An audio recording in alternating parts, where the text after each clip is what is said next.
Welcome to GRE. I'm your host, Keith Weinhold. The supply of housing in America is at absolutely jaw-dropping lows, and that's one big reason for why higher housing prices are expected this year. I'll measure just how bad the dearth of supply is for you, and then learn about what I'm afraid of in an interview that gets personal today on Get Rich Education. The people that our listeners can't stop talking about are Ridge Lending Group, NMLS 42056. They've provided GRE listeners with more loans than anyone, and it's where I got my last few loans. They finance single-family income property up to fourplexes. They're the number one lender for beginners and veterans. Start your pre-qualification, chat with President Chaley Ridge personally, and get your custom plan for expanding your cash-flowing portfolio. Start at ridgelendinggroup.com. Checkbook IRAs have been ruled illegal by the U.S. tax court, with contribution limits 10 times what traditional and Roth IRAs allow. Get total control of all of your IRA funds without paying the nasty UBIT tax with the retirement plan answer left standing, the eQRP. You can invest your retirement funds in real estate, gold, Bitcoin, and even your own business. This works whether you're a solopreneur or have up to 50 employees. Learn more about getting started. Text eQRP in all caps to 72,000. You're listening to the show that has created more financial freedom than nearly any show in the world. This is Get Rich Education.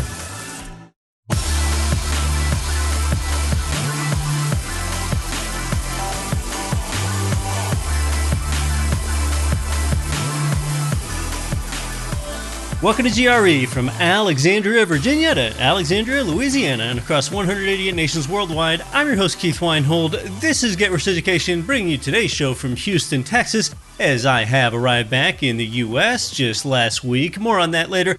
But back here in the land of the free, or maybe it's the land of the free that used to be more free, or something like that. What's been happening, and yes, I always track this stuff even as I travel internationally, is that rents just keep surging in America today. And you know, as a 19-year real estate investor here, and not a 19-year-old real estate investor, but a 19-year-long real estate investor, this is becoming really predictable for me. Every time housing prices jump up faster than historic norms, then rising rents lag behind them by perhaps a year or so. That's how the cycle goes. But you know, as housing prices surged some 20% on a national basis here, you know, perhaps you've been wondering, I mean, come on, can rents really keep up with growth like that? And as you heard about rents surging over the past few months, you heard about this in some select cities, like say Phoenix, where rents were rising 20% per year or more. But maybe you're wondering, could that really happen nationally? Well, the latest figures from Realtor.com show us that now, when you take the nation's 50 biggest housing markets, it shows us how much rents are up in those places. So this includes a lot of those big cities that you actually associate with people wanting to move out of during the pandemic.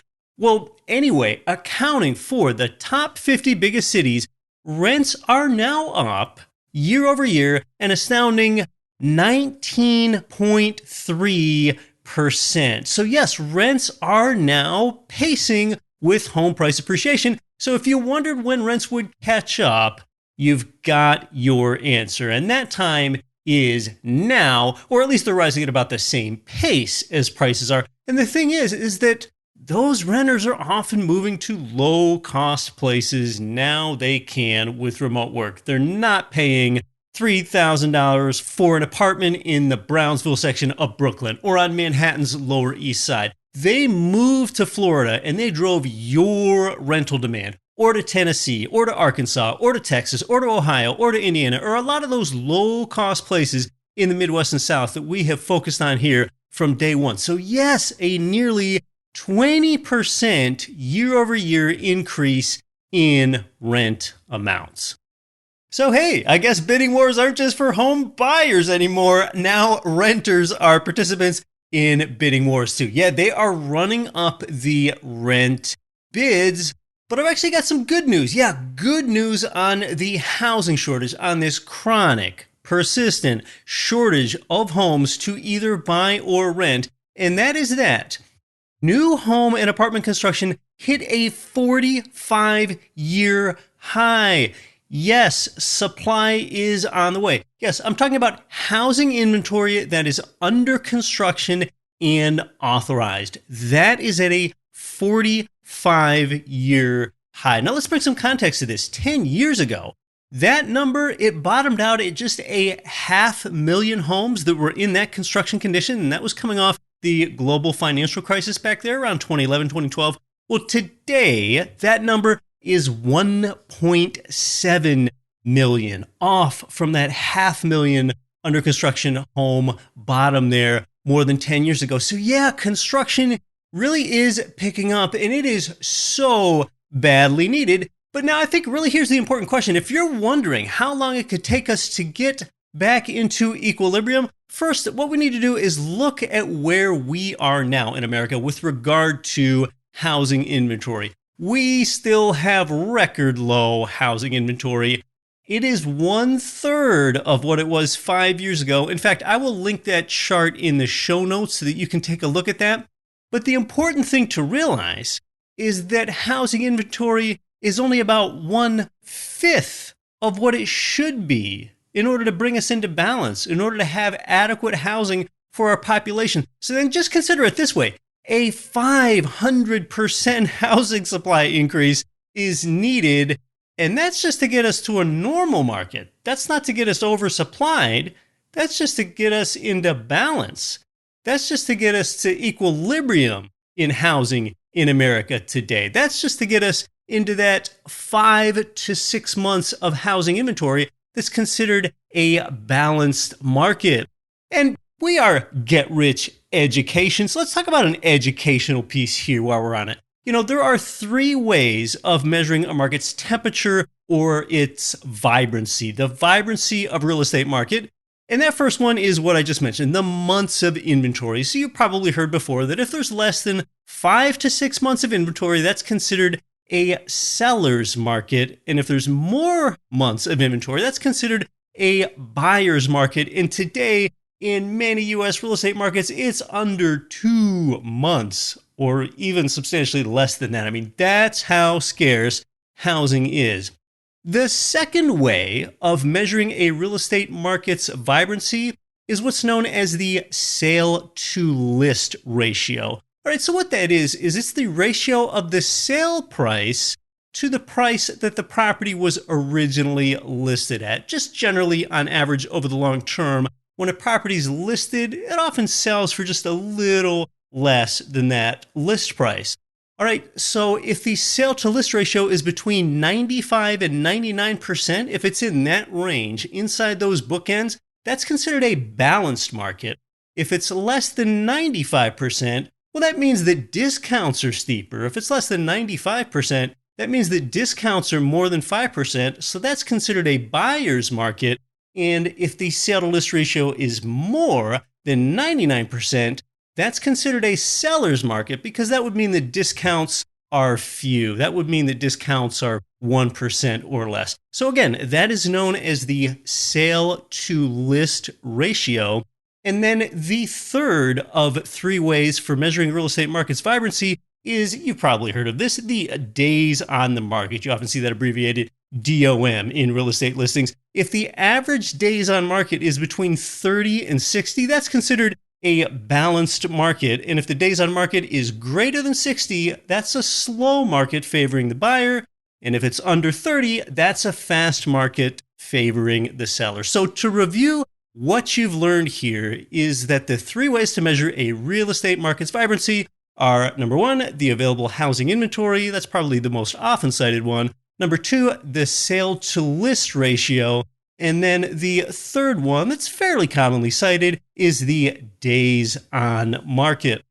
Now, with that said, and understanding this low base of housing supply that we're working from, where we're at about 1/5 of what we need, just think of it this way. Imagine if you walked into your favorite grocery store, your Publix, your Safeway, your Trader Joe's, and you looked on the shelves and only 1/5 of the shelves were stocked. That place echoes. 80% of the store is empty shelves. Well, that right there, that is a microcosm. That is representative of what's going on with housing. But you know what? In a sense, it's even worse than that. I mean, a grocery store, they might be able to bring back their supply of paper towels or laundry detergent or beef jerky. They might be able to bring that back into balance in a matter of days or weeks, or it might even take months. But it could take us a decade of a torrid home building pace just to bring things back into housing equilibrium. When you have to coordinate all the things that go into providing housing, like supplies and labor that's needed, and the years of training up a sufficient labor pool to build more homes, and all the regulatory hurdles that need to be cleared before building new housing. So that's why the housing shortage, that's even worse than your supermarket shelves being 80% bare. It's like scary and echoing when you're inside a supermarket. Well, that's where we're at with housing in America today. And you know what? It gets even worse when you look at the number of entry-level homes that are needed. That's what's really scarce. That's what's really sparse. So when I'm taking the temperature of markets today and looking at what continues to support home prices, this is why I keep my eye on the supply. Keeping my eye on the supply. Now, beyond supply, I've told you for a while about housing's greater demand and greater utility. And, you know, a recent poll shows us that working from home, that is really looking like a win-win. I'm talking about the latest results of a monthly survey of 4,000 U.S. workers. They provided some pretty interesting insights about work from home. So this January survey, it was taken just a few weeks ago, it polled workers aged 20 to 64, and it showed that remote workers save about 1 full hour every day just by not commuting. And another 10 minutes is saved by skipping a lot of the grooming tasks like showering and shaving and putting on makeup and things like that. So that's 70 minutes total. 60 minutes from not commuting, 10 minutes by skipping grooming. And, you know, the benefit isn't just for workers who get to avoid buying button-downs at Nordstrom Rack or TJ Maxx or whatever your style is. Okay, so of those 70 daily minutes that are saved, about 30 of those are spent working. So what that does, an extra 30 minutes a day, Monday through Friday spent working, that tacks on an additional 2.5 hours onto the work week.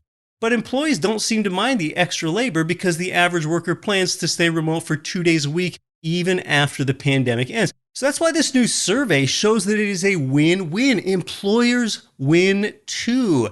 They're getting a portion of more of the employees' labor when they're not commuting and they're not grooming. And this really matters because if it is accepted that work from home is good for society long term, this increases the utility, the usefulness of residential housing, and therefore the demand, and therefore it supports the higher prices. Now, you recall that late last year on the show, I predicted a national home price appreciation rate of 9 to 10% for this year, and I'm still liking how that looks. So a slowdown from last year, but yet higher than normal annual home price appreciation rates.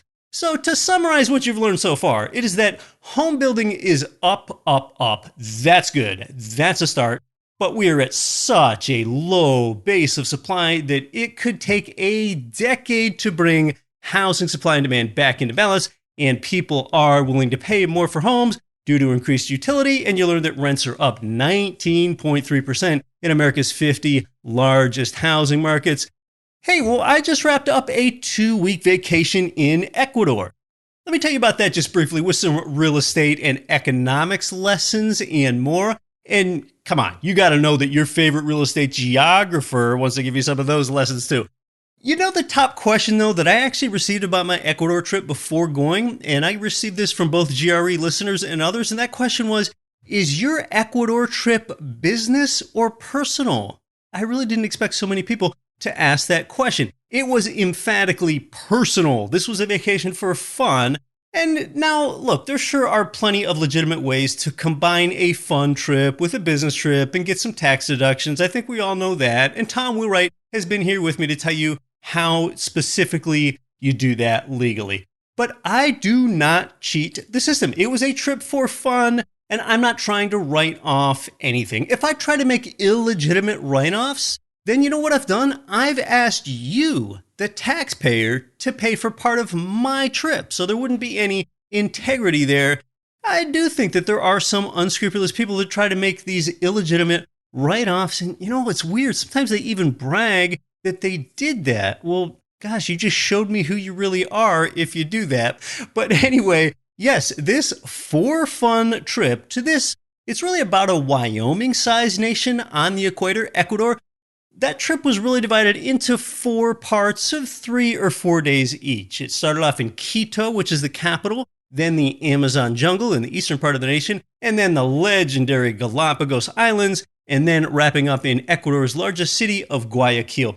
Ecuador dollarized its currency in the year 2000. Yeah, that's when they made the US dollar legal tender and the primary currency that's in use there today. And what that did back there 22 years ago is that it replaced their rapidly inflating currency called the sucre. And dollarization, it worked. It soon stabilized prices and it lowered interest rates shortly after the dollarization. So it has largely been a success there. There's plenty of precedent for this elsewhere, like, for example, in Panama and El Salvador. Those are a couple other Latin American nations that have dollarized. I sure was not finding real estate cash flow in Ecuador, and interest rates are also much higher than they are in the US, even though dollarization brought that down. One reason I chose Ecuador for a vacation really is its diversity of landscapes. In fact, as it reads in my Ecuador Lonely Planet book, just imagine this. Okay, if you take a straight line of just 200 kilometers, you start out in the Pacific Ocean off Ecuador, and you move east, you go inland to the beaches, you keep moving east across the lowlands, up and over the high Andes Mountains where there are snow and glaciers, and over to the other side into the warm, steamy Amazon jungle. You do all that in just 200 kilometers. It's about 120 miles. So yes, we're talking about some huge swaths of very diverse real estate here. Now, in the 2 big cities of Quito and Guayaquil, you don't find very many high-rise buildings at all, despite that these metros are 2 to 4 million people in size, each one of them. One reason for that is seismic considerations, and the other is that the airports are fairly close to the city center, although Quito's just moved further out from the city center. Here's the crazy thing about Quito, Ecuador, the capital. I think I mentioned this a few weeks ago. It is at 9,350 feet above sea level. That is crazy. Almost twice as high as what us Americans call the mile-high city of Denver, Colorado, of course. All right, I live at sea level in the U.S., so I got sick the first night that I got there because the air is so thin. And here is an amazing fact about Quito residential real estate. You probably wouldn't have expected to hear this. It is common for Quito homes to have neither a heating device nor an air conditioning device. And that's not due to poverty. That is due to temperatures. You just simply don't need those devices. Being on the equator at that high elevation year-round, temperatures are about 70 degrees for highs, with lows in the 50s. So my first night in the Quito hotel, I kept looking for the thermostat. I couldn't find one because they don't have one because you hardly need one. And if Quito weren't high enough, it is surrounded by peaks with some of them 15,000 feet or higher. In fact, the day after I got sick at Quito's elevation, I bounced back in a hurry and I climbed 15,400 foot Rucu Pichincha. It's a volcano just outside the city, and that is the highest I have ever been with my own 2 feet. And get this, there is a cable car at the edge of Quito that goes up a mountain slope. The base of the cable car is 11,000 feet in elevation, and you ride it up to 13,000 feet. Yeah, you can ride a cable car up to 13,000 feet in elevation. Just crazy. The air is really thin there. In fact, After my time in Quito, my tour guide and driver took me by road up and over the Andes mountain range when we went down into the Amazon, and that paved road was over 13,000 feet in elevation. Just nuts. If you haven't been there, one thing that you'll like is that when you go to open air markets and you see all the wares and the crafts like you often do, I could not find a made in China or made in Taiwan tag or anything like that. Virtually everything really is made in Ecuador, this nation of about 17 million people. The side flight out to Ecuador's Galapagos Islands was remarkable. Of course, this is the archipelago famous for where Charles Darwin formulated his theory of evolution in the 1800s. It is an 865-mile flight out of Quito just to get there. Yeah, the Galapagos are in their own time zone. It is way out there in the Pacific, a good ways. And those islands are perhaps not what you'd expect. Now, the place is known for its wildlife. It is not glitzy. It is not filled with resorts. My Galapagos hotel was quite modest. Maybe you would have expected that. There is a somewhat limited food selection because it's so remote. But the thing you might not expect is a lot of the parts of the Galapagos Islands are rather arid. It's pretty dry there. It's pretty easy to find a cactus. But of course, the best thing to see out there, in my opinion, were the giant tortoises, several hundred pounds. And some of the tortoises were born in the 1800s. Yeah, that's how old they are. In fact, some of them might have been alive when Darwin himself was still alive and doing his thing out there. I'll tell you though, Ecuador takes pandemic protocols and mask wearing really seriously. Even outdoors on the streets of the cities, everyone is masked. I mean, everyone. Even in a small village in the Amazon, it is that way. A real surprise. Well, hey, a little something different straight ahead. Our own Aundrea here will interview me about real estate and my thoughts on producing this very show and more, including what I'm afraid of as it gets kind of personal. You're listening to Get Rich Education. You know, a lot of investors choose either cash flow or home price appreciation, but one real estate market could provide both: Jacksonville, Florida. They've got 27% lower home prices and higher rents than the national median. Their market has appreciated 34% more than other comparable cash flow markets over the last 30 years. Get positive cash flow today and above average appreciation for tomorrow. They often have available inventory in Jacksonville, if you can believe that. Start at cashflowandgrowth.com. You can get a 50-year-old house somewhere or buy a new one directly from the builder with tenant resilient amenities already built in. With over 3,000 Florida units at different construction stages, they are exclusively for investors. President Wagner Nolasco and team also invest strongly in their own product. That's belief. Start at buildtorentdirect.com. That's build the number 2 rentdirect.com or text 407-927-5074. Check this out, G. This is Flavor Flav in the building for my man Keith Weinhold to your powerful Get Rich Education podcast. And you reached 3 million listeners? Congratulations, man, on your podcast. For you, Keith, rock the house, G.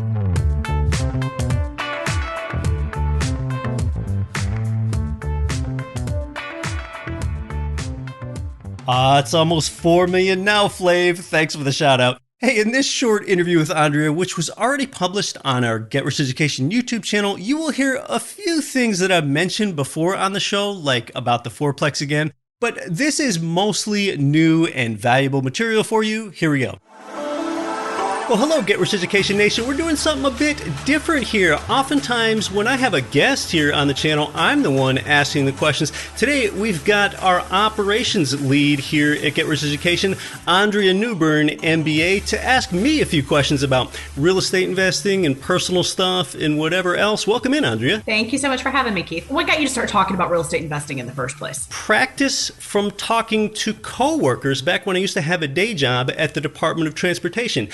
I would talk to DOT coworkers, and really, Aundrea, the thing that made this whole subject of passive income from real estate come up with my coworkers is that they heard that I was going to go on a Hawaiian vacation again, and a lot of them just weren't living a lifestyle like this. So it was really the lifestyle disparity that my coworkers could see that I was living, and this would be unusual to them because, we all made about the same amount of income there. So how was I living this lifestyle that they weren't? And by the way, the most money that I ever made from that job was $108K in a year. That was probably 6 or 7 years ago. So in inflation adjusted terms, maybe it's 130 some K today, but I needed to work overtime in order to get an income like that.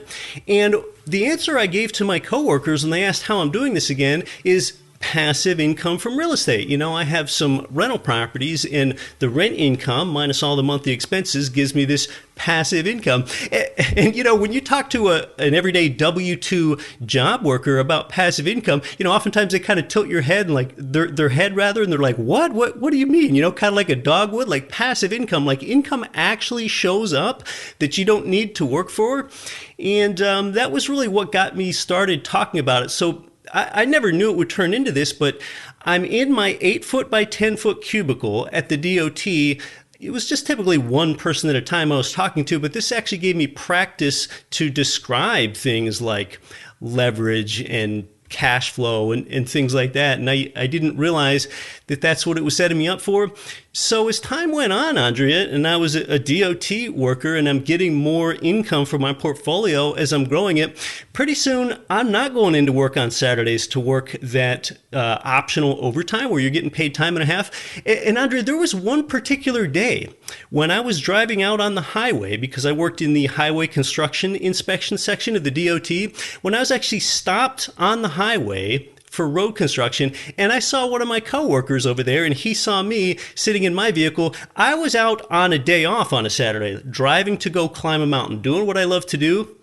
And that DOT coworker, when he looked at me, I know what he was thinking, because he thought the same way that I used to think. And he thought, hey, here I am making time and a half on a Saturday while Keith's just off playing around. And in a sense, I know what he means, but you know what? To him, he's thinking, I'm making dollars, I'm getting ahead. And me, with what I'm thinking now with passive income, is it's not about making more money. It's about living your days as you wish.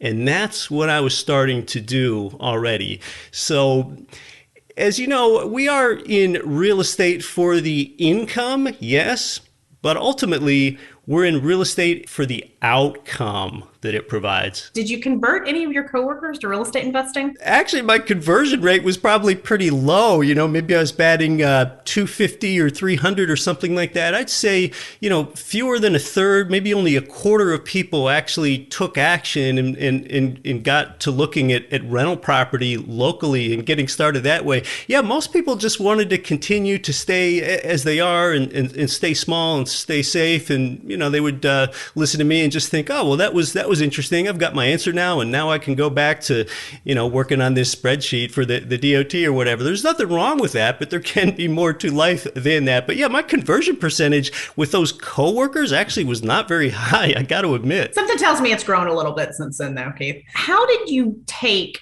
a 3.5% down payment in one fourplex and be able to grow that internationally? I started out by using an FHA loan, which is still available today, a 3.5% down payment and putting that into a fourplex building. And you can use that loan program with a single family home, a duplex, a triplex, or a fourplex. The last time I checked, Aundrea, a person only needs to have a minimum credit score of 580 in order to qualify for that loan program. So I bought a fourplex, lived in one unit, and rented out the other three. You need to live there for at least a year. And after 3 years and 4 months, like 3 1/3 years, the building had appreciated from $295,000 in value, which is the price I bought it for. I didn't really get a deal on it. I just paid the market value for it. It appreciated up to $425 in that period of time, $295 to $425. And now that might sound like a really high-flying return, but it's only about 13% per year. So what I did with a chunk of that equity, that's $130K in equity now, plus whatever I had paid the loan down by, is I took a portion of that equity and used it to buy a second fourplex building while still holding on to the first one. So now I've got 2 fourplex buildings. And that would give a lot of people pause under it, because a lot of people were like, well, wait, is that a good move? Because you're actually taking on more debt now. You're getting further away from paying off the first fourplex because you're actually putting a little more debt on it. And now you've got debt on a second fourplex building. When I had grown from 4 units to 8 units, my mindset is I'm growing my portfolio. I have more cash flow. I actually have more ballast because if I had one vacancy, I'm only 1/8 vacant rather than 1/4 vacant. And I'm using more of the bank's money to generate a return. That's the mindset of someone that really gets big and grows their portfolio. And I think the opposite mindset, Aundrea, is some people would think, yeah, I don't want to take on all that debt. And I would say that the debt is reliably outsourced to tenants as long as the property provides cash flow. So really, I think the question that one needs to ask themselves is, how big could I ever get if I only use my own money and try to get every property paid off before I go get another one? That's the debt-free mindset. But the financially free mindset is just the opposite. It's converting equity and using it to create cash flow, which is exactly what I did when I expanded from 4 units to 8 units. And when I do that, no equity is lost. Equity is merely transferred into an additional property. And then with those 2 fourplexes, I traded 1 fourplex up for an 8plex the same way, and the other fourplex up for an 11plex. So I grew to different states and different nations through using cash out refinances and 1031 exchanges. It's really a way to accelerate getting closer to financial freedom. And this is without me adding too much of my own money after that original 3.5% and not too much of my sweat equity, because I'm really not a handy person. I just understand concepts like leverage and arbitrage and actually use them. So that's kind of the mechanics and the mindset too of how I did it, Aundrea. Cash out refis and 1031s are so incredibly powerful. So love that story. I do suspect, though, Keith, that you had a higher credit score than 580 when you did this. Right. But it's good to know that 580 is the minimum for people out there who may not have that great credit score and want to get started.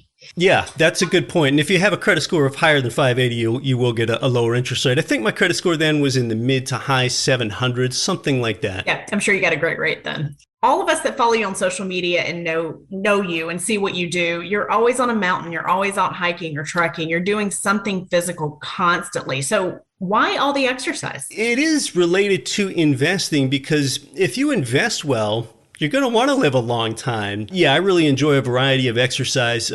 If you, the viewer, want to learn more about that, we'll try to put a video for you up here. It's called Fitness and Financial Freedom. I did a video dedicated to this topic not that long ago where I talk about my age and my sleep and my workout routine and things like that. So we'll try to put that up here for you. So related to exercise and real estate and all the things that would, help you invest and help you have a better mindset and have a more physical shape. Motivation.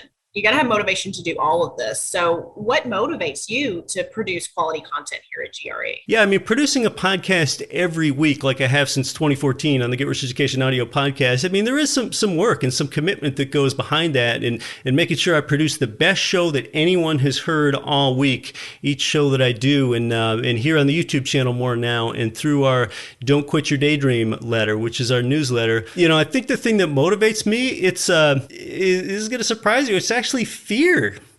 I think it's a fear of insignificance that makes me want to keep turning these things out and sharing my experience and wisdom and thoughts and mindset in this education with other people. I don't want to be an insignificant person. This gets sort of personal, but I don't have any children. So I don't have anyone to pass, my kind of wisdom or experience or values or ethics onto. And, so really for my audience, I think what drives me is a fear of insignificance. I want to matter in people's lives. And, some fears serve people. I think this fear actually serves me. A lot of fears don't serve people, like someone that's listened to the Get Rich Education podcast for a year or two and they still haven't bought their first property and they have a fear of starting with real estate. Or a big fear that I had growing up is, I always had the fear of asking the really attractive girl out on a date. So, there's some fears that don't serve people. But I think this fear of insignificance is actually what serves me. It's really important that I matter in people's lives. Keith, I think with the impact that you've made on the podcast, hopefully that fear is no longer a fear of yours at this point. Well, Aundrea, hopefully I'm off the hot seat. Is that all you have for now, or? That's all I had. I'm glad the conversation went with the F word of fear and not somewhere else. And really appreciate you sharing all your insight with me, Keith. Now, while growing the Anchors portfolio and adding a little of my own money to that, I did begin buying turnkeys on the side in multiple states while that grew in my home market. And those turnkey properties, those took 20% down payment. So that did take some substantial addition of my own capital as I planted new equity seeds around these various markets. So as you're leveraging your equity in multiple markets, just keep trading up. Sometimes refinancing, but a lot of times keep trading up with those 1031s. That's the formula. Tax-free events or tax-deferred events. How do you get rich? What's the short story? What's the formula? Keep loading up on assets and borrowing against them. But that's my fear. That's what I'm afraid of. I don't want to live a life of insignificance. That's what drives me. Fear really is a powerful motivator. In fact, I posit that fear is what keeps employees working at their job, showing up every day. It is the fear of a loss of income. And really what it is resultantly this fear of destitution. People don't want to end up destitute or even homeless. For a while, I had a fear of living a small life. And I think a lot of people don't have that fear instilled in them. Actually, I hope it's a fear that you have. If you fear living a small life, well, then you're going to find a way to expand your means. Live well. And, that's really salient today because I think that in inflationary times, like we've got right now, what this does is it gives you a little more license to live well if you want to. And this gets a little touchy-feely, but understand, one way for you to beat inflation is to spend your money. Look, if today's $10,000 family vacation to Mallorca would cost you $11,000 next year, well, then you win by going this year. That is part of my mindset, and really that's part of why I just finished a great 2-week vacation in Ecuador. It was just a little part of the calculus, really. Today, as I'm in Houston, Texas, I'm spending. Last night I had what I would call progressively priced 16th row NBA tickets to watch Steph Curry shoot this city's lights out against the Houston Rockets. He scored 40 points. I mean, this is quality of life stuff. Seeing perhaps the greatest basketball player in the world do his thing. These are experiences. And a great life should be about experiences. It is okay to spend. So yes, I've been taking in the best of Houston. Remember, that's what Peter Zion recently told us here on the show, likely became America's third largest metro area last year, passing Chicago. I also had dinner with podcaster friend Jacob Ayers and his new wife here in Houston. Go ahead and check out his show. It's called The Real Estate Way to Wealth and Freedom.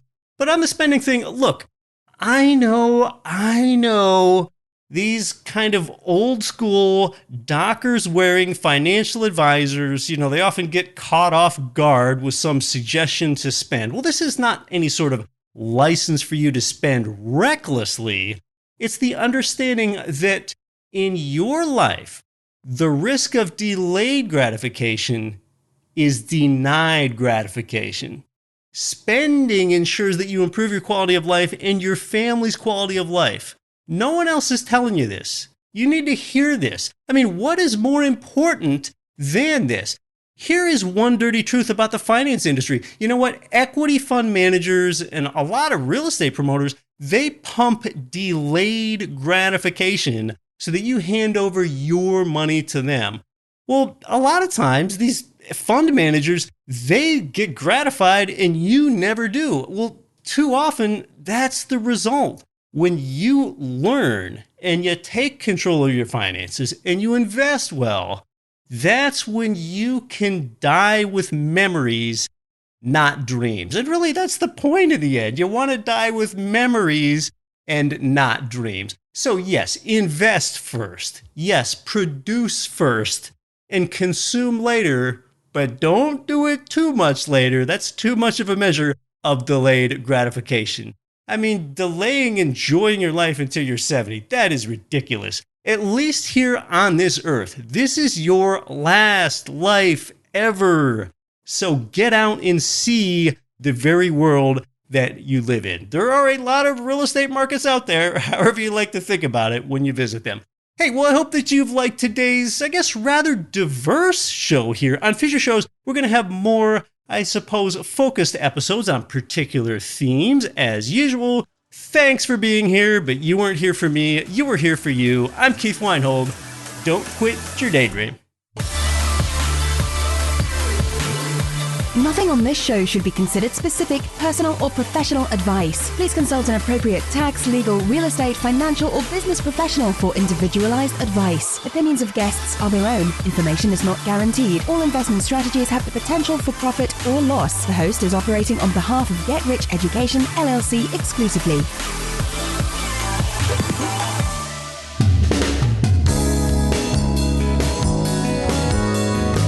The preceding program was brought to you by your home for wealth building, GetRichEducation.com.